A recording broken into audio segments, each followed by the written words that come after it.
The Secret of the Radiant Bride. Hello, everyone. Before we dive into this story that will make you question everything you believe, I want to know, where are you watching us from today? Leave a comment, and don't forget to subscribe to this channel for more powerful stories, and like this video if you love a good mystery. The event hall was perfect. White roses cascaded from crystal vases. Champagne flowed like a river. And the bride? Well, Celine was flawless. Young, radiant.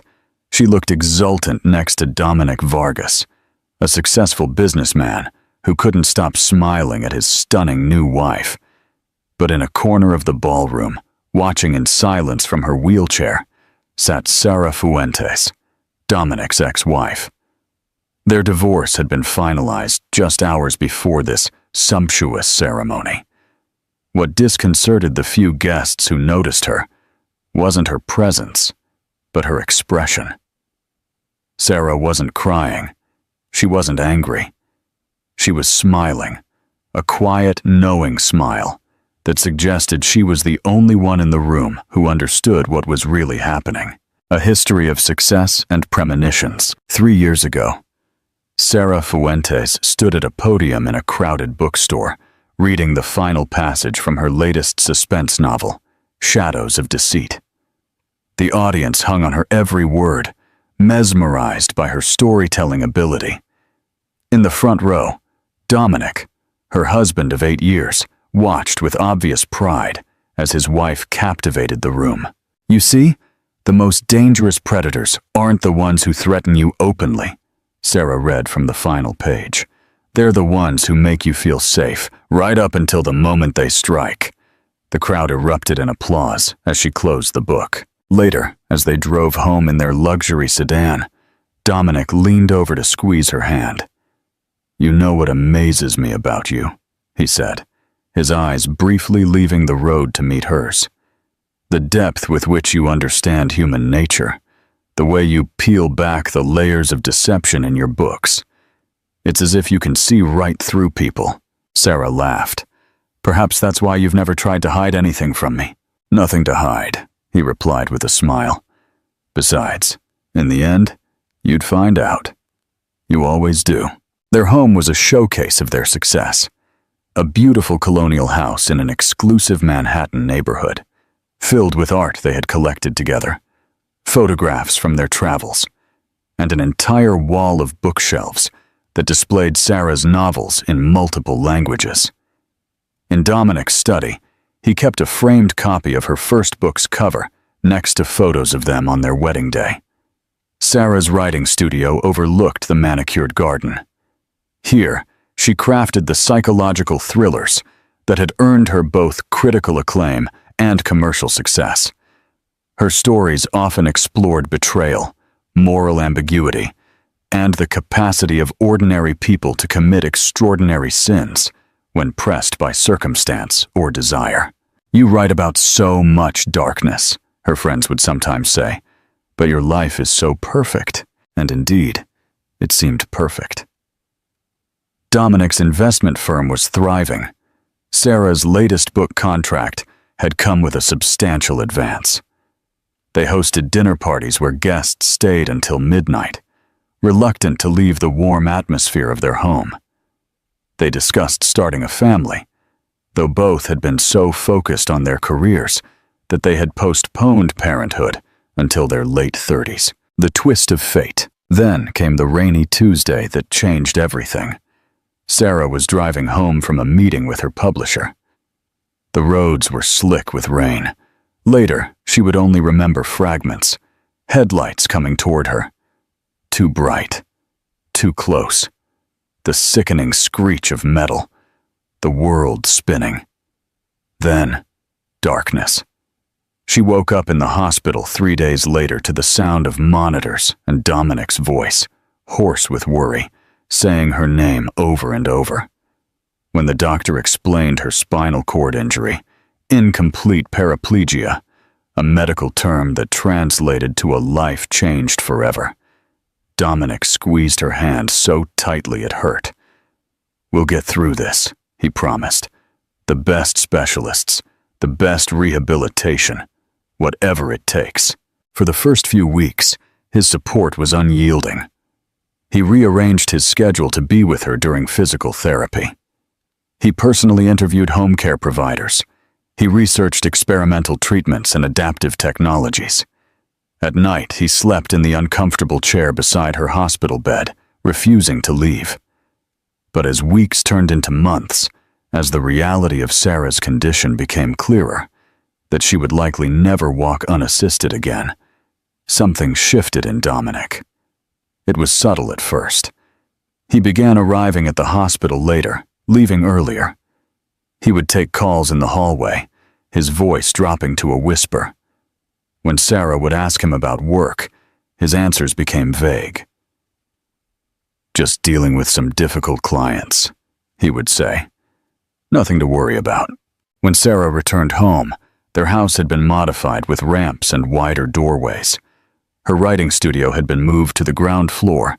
Everything was practical, accessible, and somehow colder than she remembered. Dominic hired a home health aide named Miriam, a woman in her 50s with kind eyes and skilled hands. Miriam helped Sarah with her exercises, with bathing and dressing, with the 100 small humiliations that came with her new reality. "Your husband went to a lot of trouble to make you comfortable," Miriam observed during their first week. "Yes," Sarah replied, looking at the carefully redesigned spaces. "He did everything, except be here." Dominic's absences grew longer, his explanations more perfunctory. Late nights at the office, weekend conferences, client emergencies. Sarah, who had always been observant, who made her living by noticing the small details that revealed bigger truths, began to see the signs clearly. A receipt from an expensive restaurant on a night he claimed to be working late. A trace of unfamiliar perfume on his collar. The way he no longer looked her in the eyes when he talked about his day. And then there was his assistant, Celine. Young, beautiful, attentive. Celine, who had started working for Dominic just before Sarah's accident.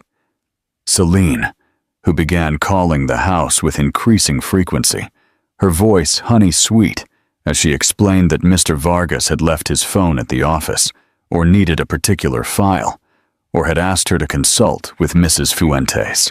What do you think is the real reason for Dominic's distance? Is he overwhelmed with the challenges of being a caregiver, or is there something more sinister at play? Share your thoughts in the comments below, and don't forget to like this video. The truth revealed. 6 months after her accident, Sarah wheeled herself into Dominic's study while he was in the shower. She hadn't come to snoop. She just wanted to retrieve a book she remembered seeing on his bookshelf. But when she bumped against his desk, his phone lit up with a text message preview. "I miss you already. Last night was perfect. Can't wait until she's gone."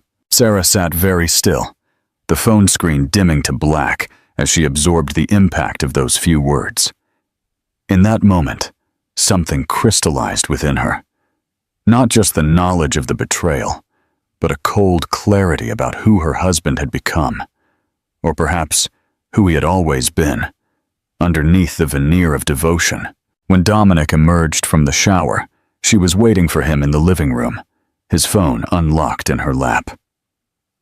"Who is she?" she asked simply. His face cycled through a series of expressions: surprise, denial, anger, and, finally, a kind of relief, as if he too had been waiting for this moment. "I think you know," he said, not bothering to reach for the phone. "Tell me anyway." "Celine, my assistant." He sat down across from her, running his hands through his wet hair. "It just happened, Sarah. I didn't plan it. Things don't just happen, Dominic. Day after day, you make choices. You have no idea what this has been like for me," he said, his voice rising. "Everything changed. Our whole life, our plans, our future. It was all gone in an instant." Sarah's laugh was bitter. "You think I don't know? You think I wanted this? The difference is I didn't have a choice. You did." The conversation that followed was brutal in its honesty. Dominic admitted that the affair had been going on for months. He talked about feeling trapped, about the stress of becoming a caregiver when he had expected to be a partner. He talked about Celine's youth, her energy, the way she made him feel. "And how do I make you feel?" Sarah asked quietly. He couldn't look her in the eyes. "Guilty," he finally said. "You make me feel guilty." 2 weeks later, Dominic moved out. Divorce proceedings began shortly after. Sarah's lawyer was experienced in high-net-worth divorces and assured her that, given the circumstances, Dominic's infidelity, Sarah's disability, the length of their marriage, she would be well provided for financially. "He wants to be generous," the lawyer said. "The settlement offer is quite fair." "He wants to be free," Sarah corrected, "and he's willing to pay for it." The divorce proceeded quickly by legal standards. Dominic was eager to start his new life. There were no children to consider, and Sarah did not have the energy to fight over material possessions. She kept the house, a considerable financial settlement, and her dignity. What surprised her most during this period was her own calm. She had expected to be devastated, destroyed by the double blows of physical disability and marital betrayal. Instead, she felt a curious detachment, as if she were watching her life from a distance, like a character in one of her novels. It wasn't that she didn't feel pain. She did, and acutely. But alongside the pain was something else, a writer's analytical curiosity about how this story would unfold. The final divorce papers were delivered for her signature on a sunny spring morning. As Sarah signed her name, officially ending her marriage, Miriam brought her a cup of tea and an envelope. "This came for you," Miriam said. "Special delivery." Inside was an invitation, engraved on thick, cream-colored paper, with the names Dominic Vargas and Selene Montejo, along with a date, just 1 week after the divorce was finalized, and the name of an exclusive hotel known for its lavish weddings. Sarah looked up at Miriam, who was watching her with concerned eyes. "He's getting married," Sarah said, her voice remarkably steady. "Next Saturday." Miriam took the invitation, read it, and made a sound of disgust. "The ink on your divorce isn't even dry. This is cruel." "No," Sarah said thoughtfully. "This is revealing." She looked at Miriam. "He wants me to know how quickly he's moving on, how happy he is, how perfect his new life will be. Are you okay, Wad?"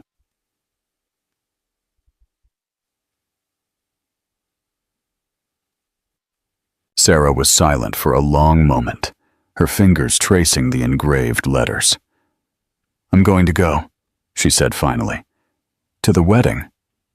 "But why would you put yourself through that?" Sarah smiled, a small, private smile that didn't reach her eyes. "Because, Miriam, I've always believed that a good writer needs to see the end of the story. A wedding, a deep mystery." And so, on a perfect day in June, Sarah Fuentes sat in her wheelchair in a corner of a hotel ballroom, watching Dominic marry Celine, the young, beautiful woman who had been his assistant, his mistress, and now his wife. The ceremony was lavish, no expense spared. Celine wore a designer gown that enhanced her slender figure. Dominic beamed with pride and something that looked almost like relief.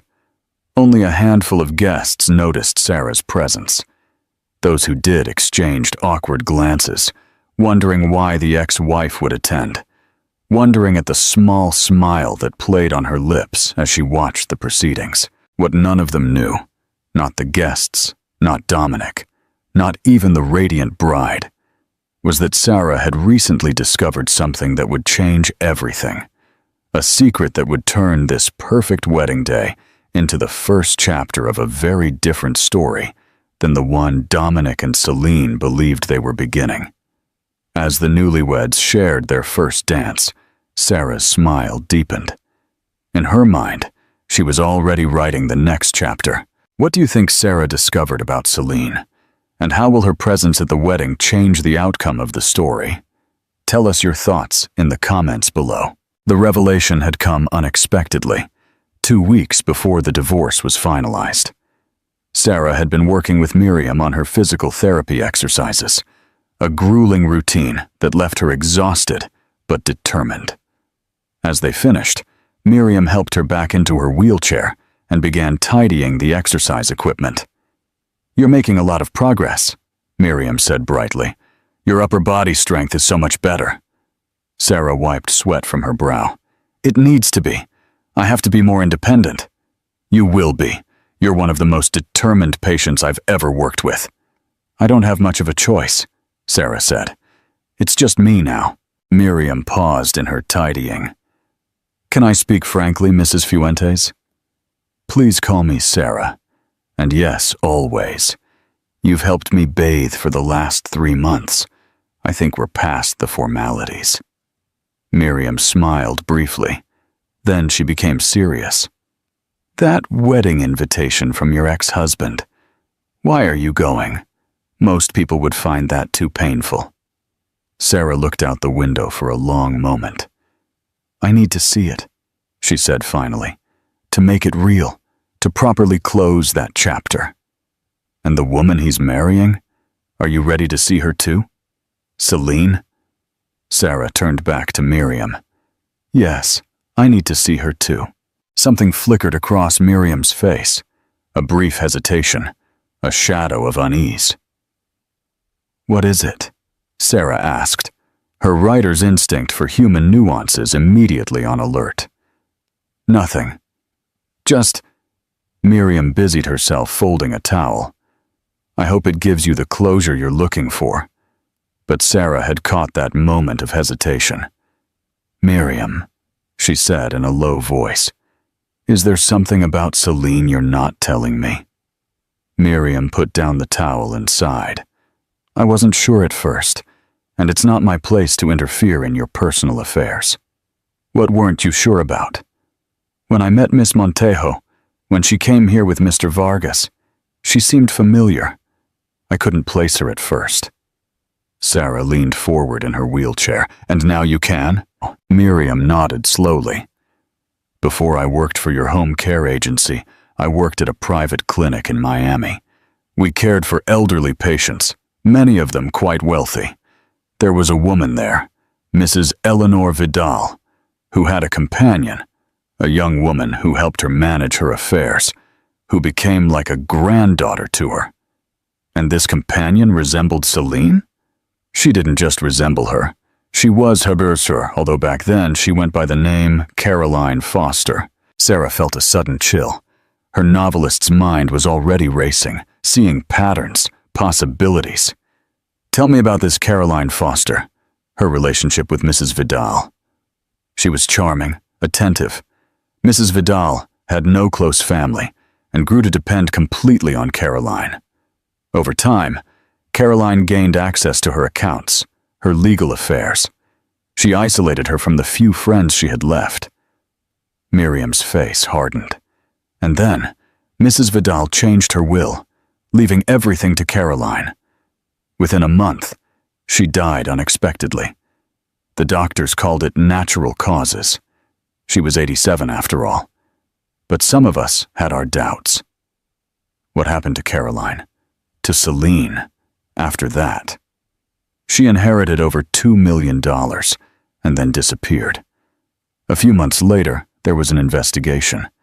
Other inconsistencies had come to light, questions about Mrs. Vidal's medication. But Caroline Foster had vanished without a trace." Miriam looked directly at Sarah. "Until I saw her here, calling herself Celine Montejo." Sarah sat very still, absorbing this information. "Are you certain it's the same woman?" "Absolutely certain. I recognized a small scar on her right wrist, and once I made the connection, I could see her clearly. She's changed her hair, lost some weight, but it's her. Have you told anyone else? The police? Dominic? Miriam shook her head. Who would believe me? I have no proof, just my memory. And the investigation never led to formal charges. It was just suspicious. Does she know you recognized her? I don't think so. I was careful not to react when I realized, and she's only been here a few times with Mr. Vargas. Sarah wheeled herself over to the window, looking out at the garden she had once tended with her own hands. Her mind worked quickly, connecting dots, seeing a bigger picture emerge. Miriam, she said without turning around, do you have any contacts from that clinic? Anyone who might have records or remember Caroline Foster? I'm still in touch with one of the nurses, and the clinic administrator was very disturbed by the whole situation. He might be willing to talk. Sarah nodded, making a decision. I would like you to get in touch with them, if you could. Discreetly. I need to know everything about Caroline Foster, how she operated, how she gained Mrs. Vidal's trust, how she disappeared. May I ask why? What do you plan to do with this information? Sarah turned her wheelchair, a new energy in her movements. I'm going to write a book, Miriam. A novel about a charming sociopath who preys on vulnerable people.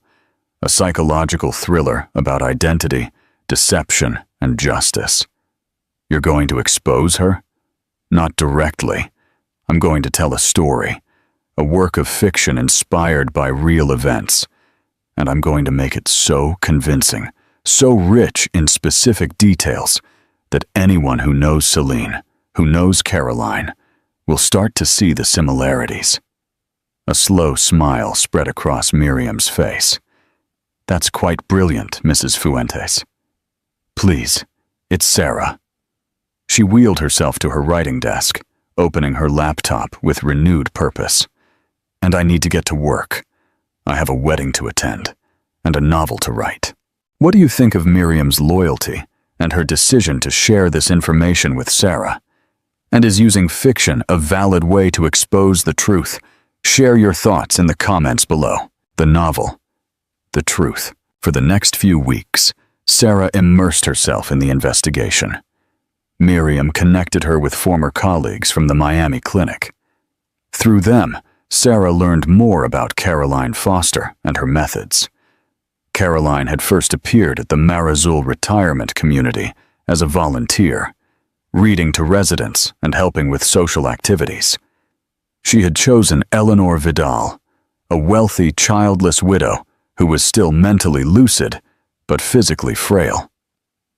For months, Caroline had made herself indispensable to Mrs. Vidal, managing her correspondence, coordinating her medical appointments, and even handling her banking affairs. She was so attentive, the clinic administrator recalled during a phone call with Sarah. Always bringing Mrs. Vidal her favorite sweets, remembering the names of her great nieces and nephews, showing her photos from her supposed travels. Supposed? Sarah asked. Yes. Looking back, many of us wondered if any of what she told Mrs. Vidal was true. Her backstory changed constantly. Sometimes she'd mention growing up in New Orleans, other times in Chicago. She'd talk about studying abroad, but never named the university. After Mrs. Vidal changed her will, leaving her entire inheritance to Caroline instead of the distant relatives and charities she had previously named, things moved quickly. Mrs. Vidal's health suddenly declined. Caroline moved her to a private room, restricting visits to reduce stress. When Mrs. Vidal died, Caroline produced a medical power of attorney document that gave her the authority to refuse an autopsy. By the time questions arose, Caroline Foster had vanished. The inheritance had been transferred to offshore accounts. Her apartment was vacated, her phone disconnected. The few photographs that existed of her were of such poor quality that they were useless in any search. I always felt like we failed Mrs. Vidal, the administrator confessed to Sarah. We should have seen what was happening. We should have protected her. As Sarah dug deeper, a pattern emerged. Before Miami, there had been whispers of a similar situation in New Orleans. An older man who had fallen under the spell of a young caregiver who went by the name Clara Navarro. After his death, his children discovered that substantial assets had been transferred to her. But Clara Navarro had disappeared before any investigation could begin. "It's the same woman," Miriam said when Sarah shared this information. "Different name, same methods, and now she's Celine Montejo," Sarah said. "About to marry a rich man who just went through a traumatic life change. My accident, our divorce. She's following her pattern. Are you going to warn him?" Sarah considered this question carefully. Would he believe me, or would he see it as the bitter accusations of an ex-wife? Celine has already secured her position in his life. She's pulled him away from our old friends, encouraged him to switch investment advisors, even convinced him to move into a new house. "So what will you do?" Sarah pointed to her laptop, where an outline was taking shape. "I'm going to tell this story the way I know how, through fiction that reveals the truth." On the day of Dominic and Celine's wedding, Sarah attended not as a heartbroken ex-wife, but as a writer conducting research. She observed Celine's performance, the adoring glances at Dominic, the charming interactions with guests, the persona of the perfect bride. She noticed how Celine had already isolated Dominic from his old social circle. Most of the guests were friends or business partners Dominic had met recently. When the ceremony concluded, Sarah quietly left. She had seen what she needed to see. She now understood her characters, all of them, including herself. Back home, Sarah began to write with an intensity she hadn't felt in years.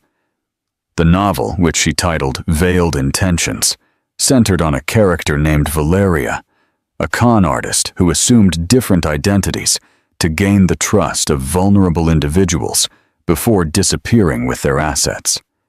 The novel followed her latest scheme, to marry a newly divorced man whose life had been upended by his ex-wife's accident.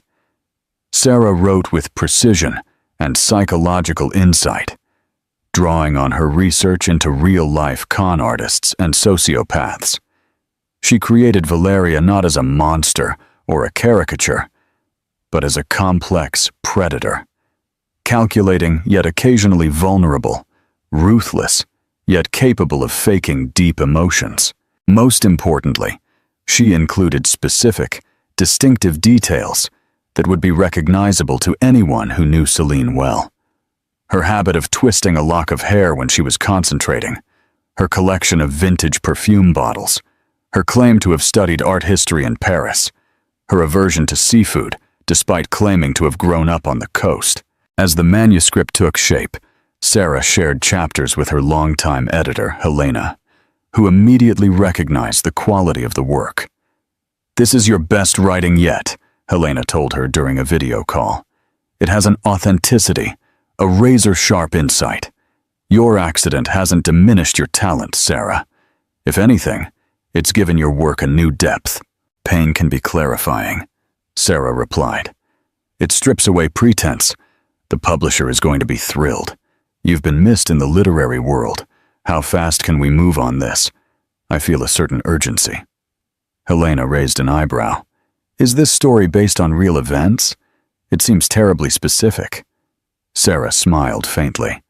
"All fiction is based on reality in some way. I've certainly been thinking about betrayal and deception lately." "Well, your timing is good. The fall publishing list has a hole where another thriller was delayed. If we move fast, Veiled Intentions could fill that spot." And so, just as Dominic and Celine returned from their honeymoon and began their new life together, Sarah's manuscript moved swiftly through the publication process. Advance copies were sent to critics, marketing plans were developed, and a launch date was set. "This is more than a comeback," Helena told her. "This is a rebirth." For Sarah, it was also something more. Justice was being crafted, one carefully worded sentence at a time. What do you think is the real reason Sarah wrote the book? And how do you think it will affect Celine and Dominic? Share your thoughts in the comments below. The public exposure. 3 months after Dominic and Celine's wedding, billboards featuring the cover of Veiled Intentions began appearing in major cities across the country. The image showed a woman's silhouette with multiple shadows, each taking a different form, a visual representation of the characters' shifting identities. Below the title was a tagline, "She becomes whoever you need her to be, until she takes everything you have." The publisher positioned the novel as Sarah Fuentes' triumphant return to literature after her accident. In interviews, Sarah spoke frankly about finding strength through storytelling during her recovery. "Writing this book saved me," she said on a popular literary podcast. "When everything else was taken from me, my mobility, my marriage, I still had my imagination, my ability to create worlds and characters." When asked if the novel's themes of betrayal mirrored her personal experience, Sarah was guarded in her response. "Writers draw from life, certainly, but Veiled Intentions is not an autobiography. It's an exploration of deception as both an art and a weapon." The early reviews were glowing. The New York Times called it a chilling, meticulously crafted thriller that gets under your skin with its authenticity. The Guardian praised Fuentes' stunning ability to inhabit the mind of a sociopath while maintaining moral clarity. Entertainment Weekly declared it her most personal and powerful work to date. As the launch day neared, Sarah's publisher arranged a modified book tour to accommodate her wheelchair. She would do signings at major bookstores, television appearances, and talks at literary festivals. The publicity would focus not just on the book, but on Sarah's resilience, her refusal to let personal tragedy silence her voice. Veiled Intentions debuted at number 3 on the bestseller list and climbed to number 1 within 2 weeks. Sales were driven by both critical acclaim and word of mouth. Readers found themselves unable to put the book down. Then, they eagerly discussed it with friends. One aspect that generated particular interest was the vivid realism of the main character. As one popular booktuber said in her review, "Valeria feels so authentic you wonder if she's based on a real person. There are moments when the specificity is almost uncanny, as if Fuentes had met this woman, studied her, knew exactly how her mind works." Sarah followed these reviews and reactions closely. Phase 1 of her plan was unfolding exactly as she had hoped. The book was being recognized for its literary merit, its psychological insight, and its almost documentary-like realism. Now it was time for Phase 2. Under a pseudonym, Sarah created accounts on several literary discussion forums and social media platforms. Using these aliases, she began asking subtle questions. Does anyone else feel like they've met someone like Valeria in real life? Or did the details about Valeria's scam in Miami seem so specific, perhaps inspired by a real case? These seeds of speculation took root quickly. Online book clubs began compiling lists of the characters' distinctive traits and habits, wondering if they matched any real-life cases of identity fraud. Amateur detectives began searching news archives for stories of elderly people conned by caregivers or companions. On a popular Reddit thread, one user claimed to have worked at a retirement community in New Orleans, where a similar case had occurred. The woman went by the name Clara. She charmed this rich widower, got him to change his will, and disappeared just after he died. The timeline matched what would have happened before Valeria's scam in Miami, according to the book. Sarah didn't need to fan these flames much. The collective curiosity of the internet did most of the work. Readers became investigators, piecing together a hypothetical real-life timeline for a Valeria-type con artist who might have operated in New Orleans, then in Miami, and might now be somewhere else, using a new identity. What Sarah hadn't fully anticipated was how quickly the speculation would move from the general to the specific. 6 weeks after the book's launch, a post appeared on a thriller fan forum that connected a number of dots. Sarah Fuentes' ex-husband remarried very quickly after their divorce.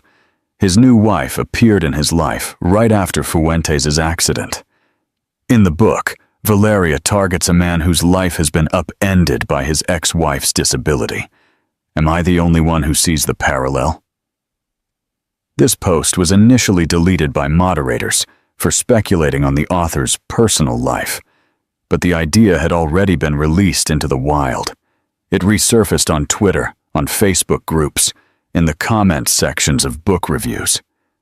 Sarah watched this development with mixed emotions. She had wanted the truth to emerge, but she hadn't expected it to happen so explicitly or to involve her so directly. She had hoped the focus would remain on Celine, Caroline, Clara, and their pattern of deception, not on Sarah's possible motives for writing the book. But the speculation kept spreading, gaining momentum, when a popular true crime podcast dedicated an episode to analyzing the similarities between Veiled Intentions and Sarah Fuentes' real-life situation.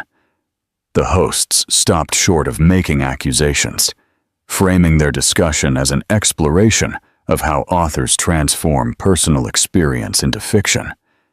But they methodically listed the parallels, including the timeline of Fuentes' accident, her divorce, and her ex-husband's quick remarriage. One morning, Sarah received a call from Helena, her editor. "Have you seen the latest?" Helena asked without preamble. "The podcast?" "No, I listened to that yesterday. Not the podcast.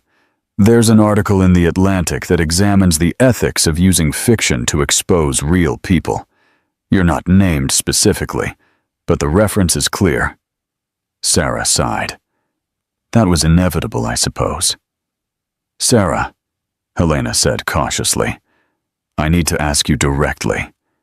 Is Veiled Intentions based on your ex-husband's new wife? Is Valeria a thinly veiled portrait of her?" There was a long pause before Sarah replied. "What I have written is fiction, Helena. Fiction informed by research, by observation, by my understanding of human nature. That's not really an answer. It's the only one I can give right now." After hanging up, Sarah wheeled herself over to the window, looking out at her garden, where the first signs of autumn were appearing. The novel had been on the market for 2 months. The speculation was growing. But it was still just that. Speculation. No one had yet connected Celine Montejo directly to Caroline Foster or Clara Navarro. For that to happen, Sarah needed someone with investigatory resources, someone who could follow a paper trail and dig through sealed records. She needed a journalist. As if in response to this thought, her phone rang again. The caller ID showed an unknown number. "Sarah Fuentes speaking." "Miss Fuentes, my name is Michael Dominguez. I'm an investigative journalist for the Miami Herald. I was hoping to speak with you about your novel, Veiled Intentions." Sarah felt a flutter of anticipation. "What aspect of the novel interests you, Mr. Dominguez?" "The inspiration behind it. Specifically, the character of Valeria and her, shall we say, activities in Miami and New Orleans." "I'm always happy to talk about my creative process," Sarah said cautiously, "though I must point out that as a novelist, I draw from many sources." "Of course," Dominguez replied, matching her cautious tone. "But in researching some of the settings for your book, I have found some interesting parallels in the real world. Cases that involve older victims and a woman who seems to change identities. That sounds like promising material for an article." "Yes, it does. And given the timing of your novel, I was wondering if you might have information that could aid my investigation." Sarah paused, considering her answer. "Mr. Dominguez, I think we should meet in person. I would be available to come to my home tomorrow afternoon. What do you think is the true purpose of Sarah's book? And what do you think is the biggest risk she's taking by meeting with this journalist? Share your thoughts in the comments below. The collaboration with the journalist. When Michael Dominguez arrived the next day, Sarah was surprised at how different he was from what she had imagined. Instead of the hard-nosed reporter of her imagination, he was a thoughtful-looking man in his 40s, with kind eyes behind wire-rimmed glasses. He carried a worn leather messenger bag and moved with a careful precision that reminded her of a documentary filmmaker she had met once. After Miriam served him tea and discreetly withdrew, Sarah got straight to the point. Do you believe Valeria is based on a real person? A con artist who has operated under multiple names? Dominguez nodded. I've been following cases of financial abuse of the elderly for over a year. When I read your book, the parallels were astonishing. Not just general methods, but specific details that match cases in New Orleans and Miami. What led you to connect those cases? Patterns, Dominguez said, pulling a small notebook from his bag. The approach is always the same. Volunteer work to gain access, isolation of the victim from family or friends, rapid establishment of trust, changing of legal documents, sudden health decline of the victim, disappearance after assets are secured. And you believe these cases involve the same perpetrator? I do, and I believe you do as well. He looked at her directly. Miss Fuentes, your novel not only describes these patterns, but includes details that were never made public, such as the collection of vintage perfume bottles that Clara Navarro displayed in her New Orleans apartment, or the scar on Caroline Foster's right wrist. Sarah kept her expression neutral. As I said, I researched thoroughly, and now I'm wondering if your investigation extends to your ex-husband's new wife, Celine Montejo. The frankness of this statement hung in the air between them. Sarah took a sip of tea, collecting her thoughts.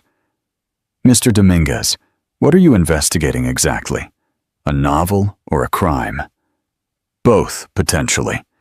The cases in New Orleans and Miami never led to criminal charges. The perpetrator disappeared too quickly, and the evidence was circumstantial.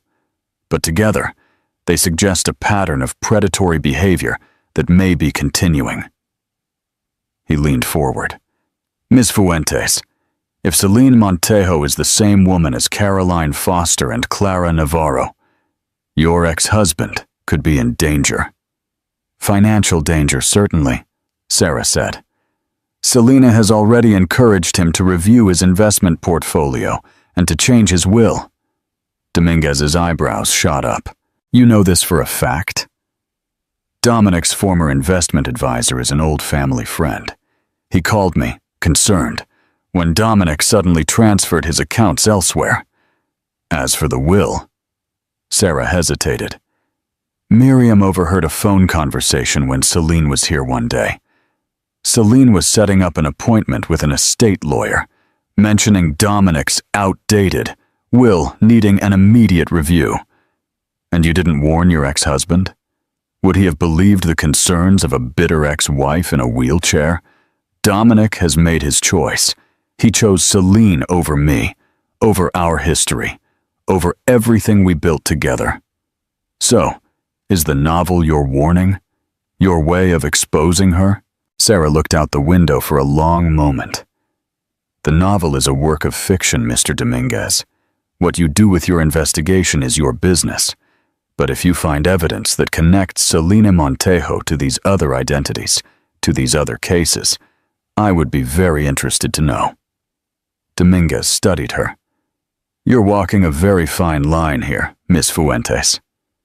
Wheeling, actually, she said with a small smile. And yes, I'm doing it carefully. For the next few weeks, Michael Dominguez conducted his investigation with meticulous thoroughness. He traveled to New Orleans and Miami, interviewing staff at the facilities where Clara Navarro and Caroline Foster had worked. He tracked down relatives of the victims, poring over financial records and photographs. He filed public records requests for everything from property deeds to business licenses. Meanwhile, Veiled Intentions continued its ascent on the bestseller lists. Sarah's modified book tour put her back in the public eye, with profiles in major magazines, highlighting her resilience and her creative rebirth. In interviews, she deflected questions about real-life inspirations with practiced ease. All fiction contains elements of truth, refracted through the writer's imagination. She didn't mention that the novel's sales were particularly strong in the financial and legal circles where Dominic and Celine now socialized. She didn't need to. The ripples were spreading exactly as she had planned. 3 months after their initial meeting, Dominguez contacted Sarah to set up another visit. When he arrived, his demeanor was different, more confident, more energized. "I found the connection," he said as soon as they were alone. From his messenger bag, he pulled a folder. "It took persistence and a few lucky breaks, but I have evidence that Clara Navarro, Caroline Foster, and Celine Montejo are the same person." He presented his evidence methodically. A clear photograph of Clara Navarro from a charity event in New Orleans, showing the distinctive scar on her right wrist. Medical records from a Miami clinic, where Caroline Foster had been treated for that same scar, apparently the result of a childhood accident. School records from a Chloe Munoz, who had left her hometown of Phoenix at 18, with a yearbook photo that showed a younger version of the same woman. Most damning of all, financial records showed that funds from the New Orleans victims' accounts had been transferred to an offshore entity, which then funded Caroline Foster's credentials as a private healthcare companion. "She's careful, but not perfect," Dominguez explained. "Every time she reinvents herself, she keeps certain patterns. Her first names always start with a C. She always claims some connection to European education. She always collects something distinctive, like those vintage perfume bottles. This is more than just similarities," Sarah observed. "This is proof, enough for my editor to approve a major investigative article. We're fact-checking now, and our legal team is vetting everything." "But Miss Fuentes," he hesitated. "Once this is published, there will be no ambiguity.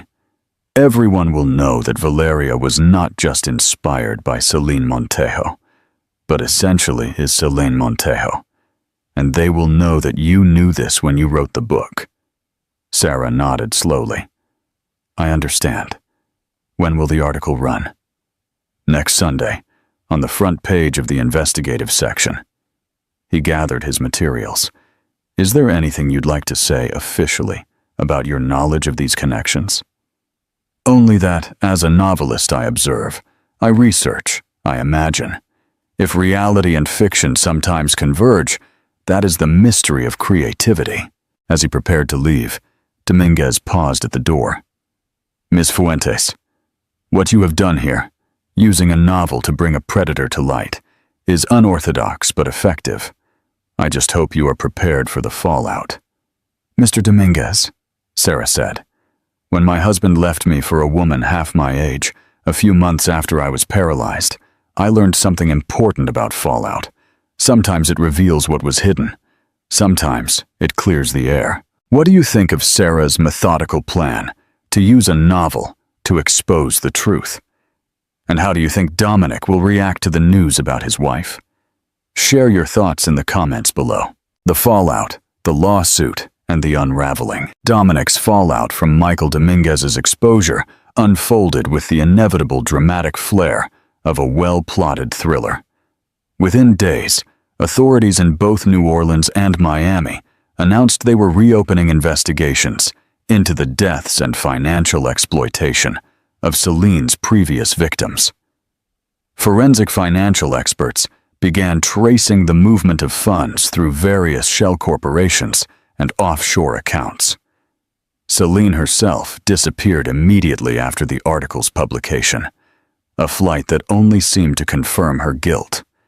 She left behind a hastily packed suitcase at the house she shared with Dominic and withdrew $50,000 in cash from their joint account before his access could be frozen. Dominic, in shock and humiliation, withdrew from public life. He issued a brief statement through his lawyer, declaring himself another victim of Selene Montejo's deception and requesting privacy. Privately, he began the process of annulling his marriage on grounds of fraud. For Sarah, the weeks after the article's publication brought a strange mix of professional acclaim and personal scrutiny. Veiled Intentions stayed at the top of the bestseller lists, now read not just as a psychological thriller, but as a real-life exposé crafted into fictional form. Literary critics debated the ethics of her approach, with opinions divided on whether she had pioneered a new form of journalistic fiction or crossed a line by using her novelist's platform to pursue what was essentially a personal vendetta. Sarah gave few interviews during this period, turning down most requests with a simple statement, "The book speaks for itself." When pressed on her motivations, she maintained that her primary concern had been to prevent Selene from harming others, including Dominic. Then, 6 weeks after Dominguez's article was published, Sarah received an unexpected letter. Opening it, she found a legal notice informing her that Dominic Vargas was filing a lawsuit for defamation against her, seeking 10 million euros in damages. The lawsuit alleged that she had maliciously and knowingly published false information designed to destroy the plaintiff's marriage and reputation. Sarah read the document twice, noting with interest that Dominic was being represented by Alan Thompson, one of the city's most aggressive, high-profile litigators. The suit claimed that Sarah had fabricated connections between Selene Montejo and other individuals out of jealousy and vindication, and that her novel constituted a thinly veiled attack designed to cause maximum personal and professional harm. Sighing, she picked up the phone and called her literary agent, who connected her with the publishing house's legal team. That same evening, she had retained Patricia Rogers, a respected First Amendment lawyer who defended authors against defamation suits.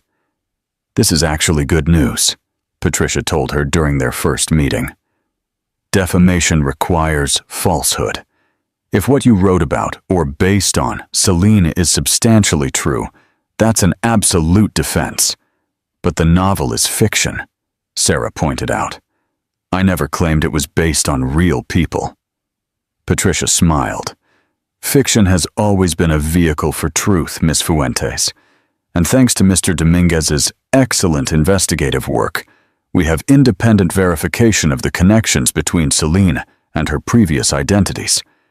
Mr. Vargas's lawsuit, in fact, gives us a forum to present all of this evidence in a very public way. So you think we'll win? I think Mr. Vargas has made a grave tactical error. Even filing this lawsuit keeps the story alive in the media, and discovery will be enlightening. So we proceed to court, unless they withdraw the suit?" "Yes.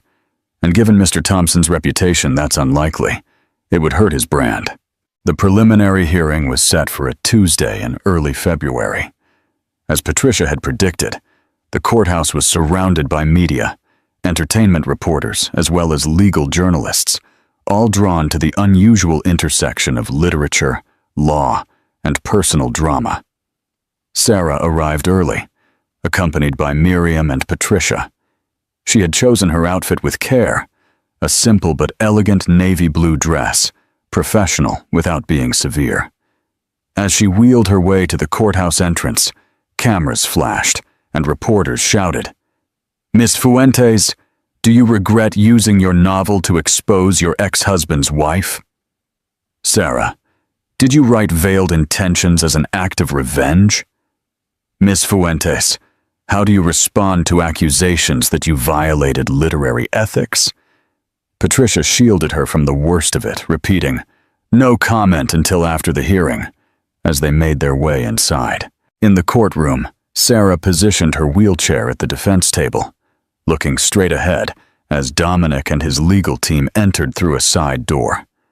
It was the first time she had seen Dominic since his wedding to Selene. He looked older, the stress of the past few months evident in the new lines around his eyes and mouth. He wore an expensive suit that hung a little loosely on him, suggesting weight loss. When their eyes met briefly, his expression was unreadable, a mixture of anger, exhaustion, and something that might have been regret. The judge, a woman in her 60s with a reputation for no-nonsense efficiency, called the session to order. After preliminary statements that established the nature of the case, she addressed both legal teams. I have reviewed the filings in this matter, and I have serious concerns about the plaintiff's claims. She began. Mr. Thompson, your client is alleging defamation based on a work of fiction, yet much of what was allegedly defamatory has been independently verified by a journalistic investigation.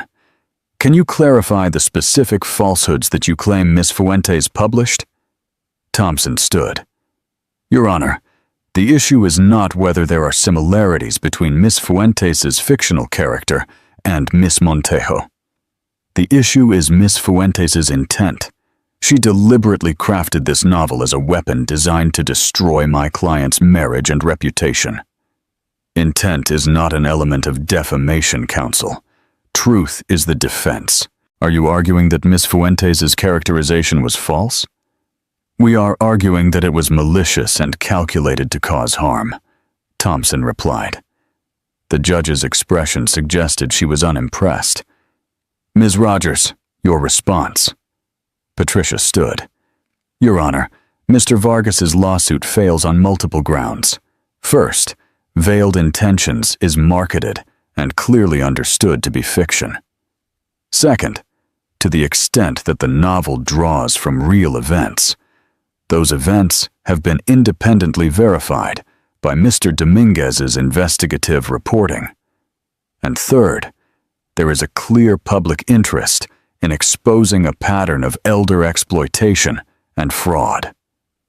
The hearing continued with technical legal arguments, but it became clear that the judge was skeptical of Dominic's claims. She repeatedly asked Thompson about the specifics. What was exactly false? Where was the demonstrable harm that came directly from the novel, as opposed to Celine's own actions and subsequent investigations? Finally, after nearly 2 hours, the judge ruled. I am denying the plaintiff's request for a preliminary injunction against further publication or promotion of the novel. Based on the evidence presented, there appears to be substantial truth to the underlying factual inspirations for Ms. Fuentes' work. While I understand Mr. Vargas's distress at finding himself adjacent to this situation, the facts suggest that his complaints are properly with Miss Montejo, not Miss Fuentes. It wasn't a full dismissal of the case, but it was a significant initial victory. As the courtroom began to clear out, Sarah found herself face to face with Dominic in the narrow hallway. For a moment, neither spoke. You could have just told me, he said finally, his voice low. You didn't have to do it this way. Would you have believed me? Sarah asked quietly. Or would you have seen it as a discarded wife's desperate attempt to poison your happiness? He had no answer for that. After a moment, he walked past her toward the exit. Sarah watched him go, feeling not triumph, but a complex mix of vindication and sadness. They had once loved each other. They had built a life together.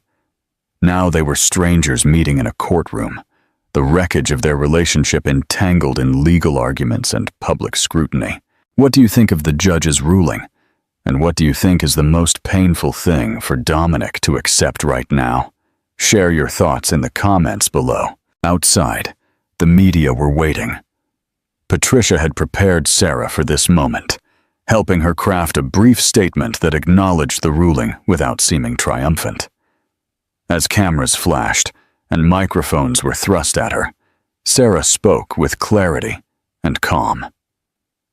Today's ruling confirms what I have maintained all along, that the creative work I produced, while fiction, was thoroughly researched and rooted in documentable patterns.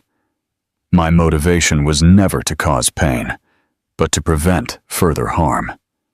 I take no pleasure in the difficulties these revelations have caused my ex-husband. who is himself a victim of deception. I hope that now we can move forward, allowing the proper authorities to continue their investigations without the distraction of this lawsuit. As she wheeled her way toward her waiting car, a reporter asked one last question. "Ms. Fuentes, do you regret writing the book now that you've seen the fallout?" Sarah paused, considering. "No," she said finally. "I regret the circumstances that made it necessary, but I don't regret using my voice to speak the truth, even when that truth was inconvenient. That is what writers do. We observe, we reveal, we sometimes illuminate what others would prefer to keep hidden." In the car ride home, Patricia was euphoric. That judge almost dismissed the case. Thompson will likely advise Dominic to drop the lawsuit rather than proceed to a full trial, which he will almost certainly lose. "So it's really over?" Sarah asked. "The legal battle, probably. The personal fallout, that's another matter. The reconstruction and the legacy." Indeed, 2 weeks later, Dominic's lawsuit was formally withdrawn. The court filing cited a desire to focus energies on cooperating with ongoing investigations rather than pursuing civil litigation. The media treated it as an implicit admission that Sarah's portrayal had been substantially accurate. Meanwhile, authorities in New Orleans and Miami had upgraded their Celine, Caroline, Clara investigations to include possible charges of criminal fraud, identity theft, and in the case of Mrs. Vidal, elder abuse. An international search was being conducted, though most experts believed she had likely adopted another identity and was already setting up in a new location, looking for her next victim. For Sarah, the end of the legal threat brought not euphoria, but a quiet relief. The vindication of her methods was satisfying, but it didn't erase the pain that had preceded them. The accident, Dominic's betrayal, the collapse of the life she had once imagined for herself. One afternoon, as winter began to give way to early spring, Sarah sat in her garden, watching the first crocuses sprout from the ground, small signs of renewal after the dormancy. Her phone rang. It was Dominic. "Can I come see you?" he asked without preamble. "There are things I need to say to you face to face." Sarah hesitated. Then she agreed. "Tomorrow afternoon," she said. "Miriam will be here. Don't you trust me?" "I don't trust the situation. Too much has happened." He arrived the next day, looking more serene than he had in the courtroom, but still bearing the marks of stress. Sarah received him in the living room, with Miriam discreetly present in the adjoining kitchen. "Thank you for seeing me," Dominic began, sitting across from her wheelchair. "I wanted to apologize for the lawsuit, for everything." "What made you change your mind?" Sarah asked. "You seemed quite set on painting me as a vengeful ex-wife bent on destroying your happiness." He sighed. "After the hearing, I did something I should have done months ago. I actually looked at the evidence, the documentation Dominguez found, the patterns of behavior, the financial trails. It's overwhelming." "Yes, it is. Why didn't you come to me directly, Sarah, before the book, before the article? Why didn't you show me what you discovered?" "I think you know the answer to that. You wouldn't have believed me. You would have seen it as a discarded wife's attempt to sabotage your new relationship. By the time Miriam recognized Celine, you were already deeply committed to your narrative that she was perfect, that she was the future you wanted. That's not fair, isn't it? You left me when I needed you most. You married her with indecent haste. You've been reviewing your financial arrangements at her urging. Tell me, did she encourage you to distance yourself from old friends, to consider moving to a new place where her past was less likely to catch up to her?" His silence was an answer. "What happens now?" he asked finally, his voice subdued. "That's up to you. The evidence in Dominguez's article is substantial. It's likely that the authorities in New Orleans and Miami will reopen their investigations, now that they know her current identity and location. As for your marriage, your assets, those are your decisions. You must be enjoying this. Bitterness creeping into his tone, watching everything fall apart for me. No, Dominic, I don't enjoy your pain. I never did. What I wanted was for the truth to be known. What you do with that truth is your choice. After he left, Sarah sat in silence for a long time, looking out at her garden, where autumn was giving way to winter.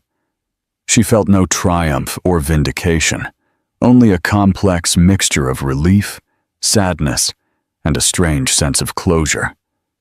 The story that had begun with her accident and Dominic's betrayal was entering its final chapter, but her own story, her life as a writer, as a woman rebuilding her identity after a profound loss, was just beginning.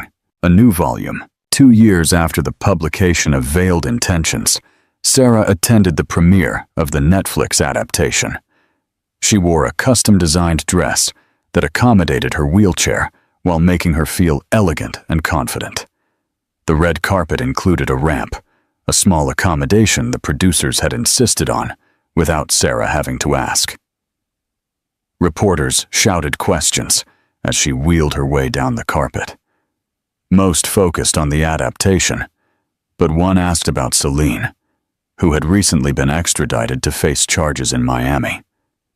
Ms. Fuentes, do you feel vindicated by Celine Montejo's prosecution? Sarah paused, considering. This isn't about vindication.